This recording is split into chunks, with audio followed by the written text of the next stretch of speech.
할렐루야. 하나님의 사랑과 은총이 넘치시길 축원합니다. 오늘 2월 16일 선날 하루 전이군요. 이제 고향에서 또는 각자 집에서 귀한 휴식을 쉬고 계신 우리 사랑하는 미라클 성도님들에게 하나님의 도우심과 은총과 은혜가 넘치시기를 축원합니다.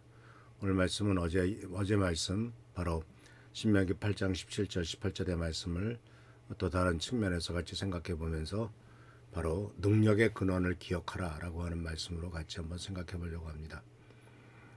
오늘 말씀은 신명기 8장 17절 18절 말씀이죠. 그래서 말씀 속에서 이 역설이라고 하는 것을 생각해 보게 됩니다. 역설적이다. 그것이 최고라고 생각했는데 오히려 그것이 최고가 아니었고 더 이젠 모든 것이 다 끝나고 성공했다라고 생각하는 순간이 오히려 위험한 순간이고 모든 것이 다 끝났구나라고 하는 생각이 오히려 승리를 쟁취할 수 있는 시간이 되었다는 것이죠. 이번에 동계올림픽 밀라노 동계올림픽에서 최초로 우리나라 금메달을 딴 최가은이라고 하는 선수, 이미 우리들은 선수의 스토리를 다 알고 있습니다.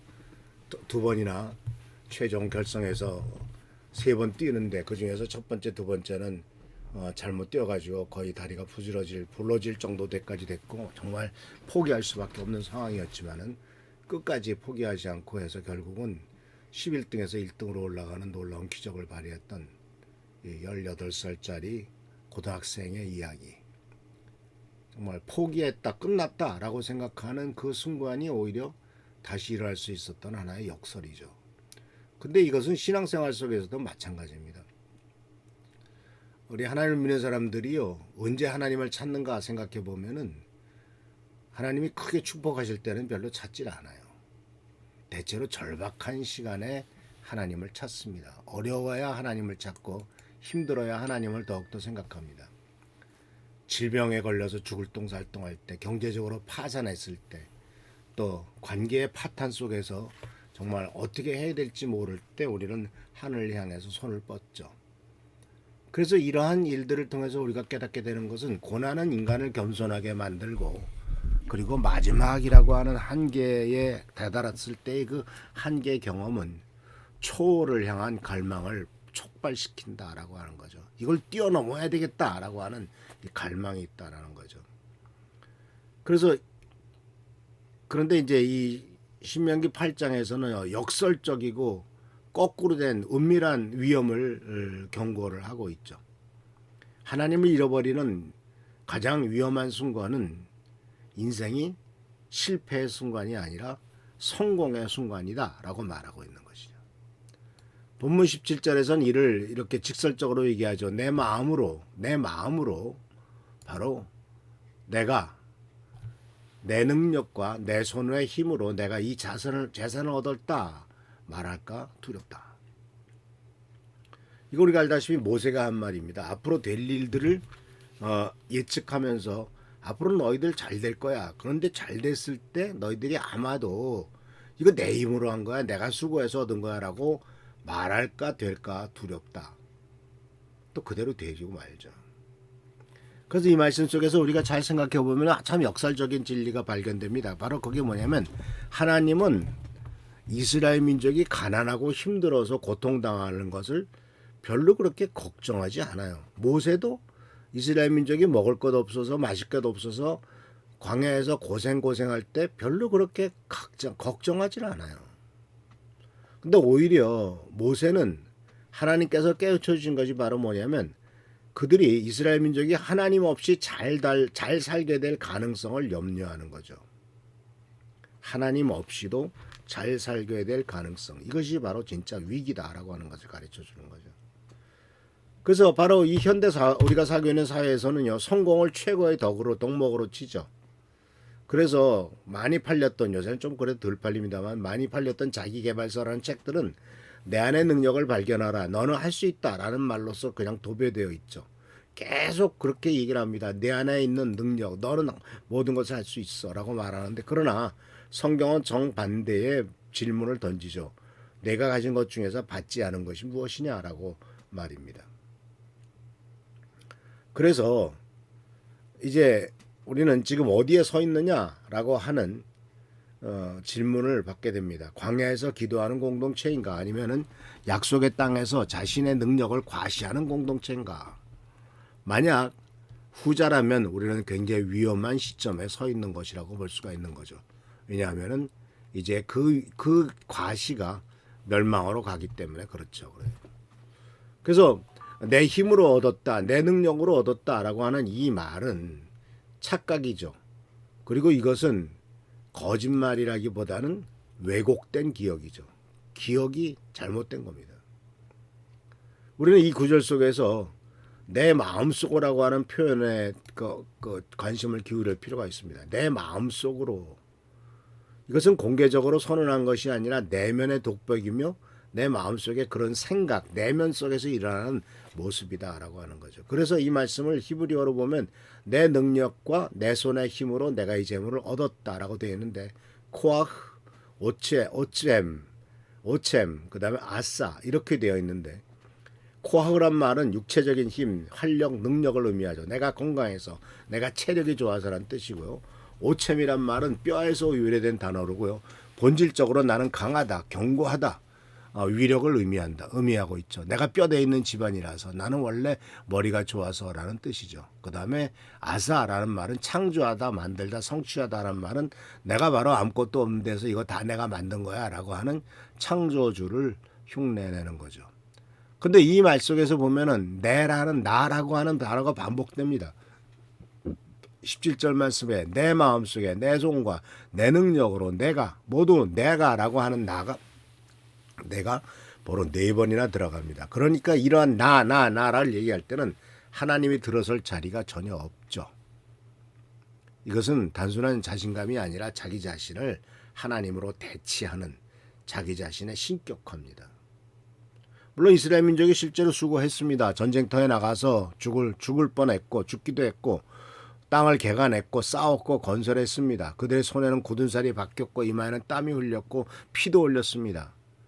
근데 문제는 그들이 수고했다고 하는 것을 부정하는 것이 아니고 그런 모든 것들의 힘과 능력은 누가 주었느냐라고 하는 근원의 망각이죠. 그래서 스스로 이러한 것들을 스스로 내가 모든 것을 내가 스스로 헌신한 결과다라고 하는 자기에게로 이렇게 자기 귀인, 자기에게 모든 원인을 돌리는 편향을 이렇게 이것을 심리학적으로 이렇게 표현하고 있는데 자기 귀인 평행이라고 하는데 바로 성공은 내부 요인이고 즉 내 능력과 내 힘이고 내 노력이고 실패는 외부 요인 즉 환경이나 운이나 또 하나님이 안 도와줘서 하는 이 인지적인 왜곡이죠. 성공은 내부 요인으로 돌리고 실패는 외부 요인으로 돌리는. 근데 이것은 의도적인 거짓말이 아니라 이것이 바로 우리 인간이라고 하는 존재가 갖고 있는 의도적인 심리적인 구조인 것을 볼 수가 있습니다. 지금도 우리가 그렇잖아요. 축복받으면 내 기도가 응답되었다. 내 헌신의 결과다라고 생각하지만 시련이 오면 하나님이 왜 날 버리지? 하나님이 날 왜 사랑하지 않지? 라고 말합니다. 그래서 이렇게 축복받았을 때는 원인을 나에게 돌리고 시련이 올 때는 원인을 밖으로 돌리는 왜 같은 원인을 같이 돌려야 되는데 왜 안으로 했다 밖으로 했다라는 이 비대칭성이 바로 인간의 영성이라고 하는 것의 근본적인 취약점이라는 것을 발견할 수가 있어요. 그래서 이 성공했다라고 하는 것은 굉장히 위험하죠. 자기 충족을 환상시키는 겁니다. 그래서 성공은 가장 설득력 있는 거짓말을 하는데 이렇게 속삭입니다. 이 정도면 잘한 거야. 이제 너도 이제 성공의 길을 알게 됐어. 다음에도 더 잘할 수 있지. 이렇게 말하는 거죠.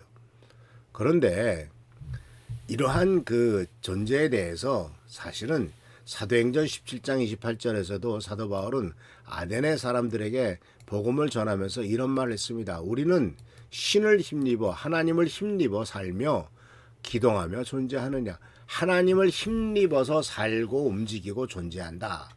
즉 우리 인간이라고 하는 것은 자율적인 존재가 아니라 스스로 만들어지고 스스로 세워진 존재가 아니라 파생적인 존재다. 숨쉬는 공기나 뛰는 심장이나 작동하는 뇌나 이 모든 것들은 우리가 창조하거나 유지시킨 것이 아니고 하나님이 주신 것 때문에 가능하다는 것이죠. 자, 우리가 숨을 5분만 못 쉬어도 죽습니다. 5분만 못 쉬면 뇌가 망가지기 시작합니다. 그런데 공기가 없으면 어떻게 될까요? 바닷속에 들어가면 공기가 없습니다. 5분 버티면 그냥 5분도 못 버티는 거죠. 그러니까 지금 밖에서 우리가 이와 같이 육지에서 숨을 쉬는 것도 하나님이 공기를 주셨기 때문에 산소를 계속 공급해 주셨기 때문에 이게 가능한 것이지 우리가 산소를 만들어서 숨을 쉬는 건 아니지 않습니까? 그래서 이 성공은 우리가 모든 것이 하나님에게 의존되어 있다라고 하는 이 의존성을 부인하죠. 그러니까 건강할 때 우리는 건강함을 당연하게 여깁니다. 돈이 있을 때는 우리가 경제적 안정을 자신의 능력으로 돌리죠. 관계가 좋을 때는 다른 사람의 은혜를 간과합니다.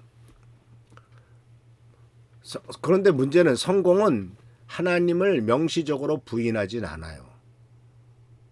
또는 나는 하나님 때문에 성공했어 라고 말을 합니다. 그러나 하나님을 중심에서 주변으로 옮겨가게 되죠.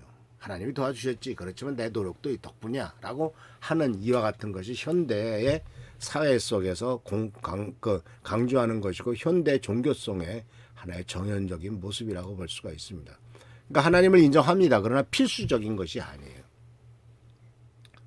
그래서 이 내 능력으로라는 생각이 마음속에 뿌리 내리면요, 영적 생활의 모든 그 차원이 재편됩니다. 기도도 바로 대화에서 독백, 제가 이렇게 안 하려고 했는데 하려고 하는데 축복해 주세요가 기도의 전형이 되고, 하나님의 뜻을 구하기보다는 자신의 계획에 대해서 하나님이 승인해 달라고 요구하는 이런 그 태도가 바뀌게 되고, 말씀도 바로 하나님의 말씀에서 나에게 지시하는 것이 무엇인가를 찾는 것이 아니라 이 말씀이 나에게 도움이 되는가 도움이 되지 않는가를 이렇게 찾는 거꾸로 된 길로 나가는 것을 볼 수가 있습니다. 그래서 사랑하는 성도 여러분, 말씀도 참고 도구가 되죠. 그리고 중요한 결정을 내릴 때도 기도와 분별보다도 자신의 경험과 직관을 더 신뢰하게 되는 거죠. 그렇기 때문에 주님께서는 이렇게 사도 바울을 통해서 경고하셨습니다. 그러므로 서 있는 줄로 생각하는 자, 성공했다고 생각하는 자, 섰다고 생각하는 자는 넘어질까 조심하라 라고 말하고 있습니다. 즉 가장 위험한 순간은 우리가 안전하다고 확신할 때다라는 사실을 기억하시면서 하나님의 은혜 가운데서 매일매일 승리하는 삶, 그리고 하나님을 의지하고 살아가는 것이 최고라는 것을 깨닫는 삶이 되기를 축원합니다. 할렐루야, 축복합니다. 기도하겠습니다. 아버지 하나님, 연휴가 시작되었습니다. 우리 사랑하는 성도님들 하루하루가 은혜 있는 시간, 복된 시간 되도록 하시고 주님의 원천 가운데 살아가는데 부족함이 없도록 주여 축복하옵소서. 주께 감사하고 예수 그리스도의 이름으로 축복하며 간절히 기도하옵나이다. 아멘. 오늘도 주님의 원천 가운데 승리하는 하루가 되길 축원합니다. 할렐루야, 축복합니다.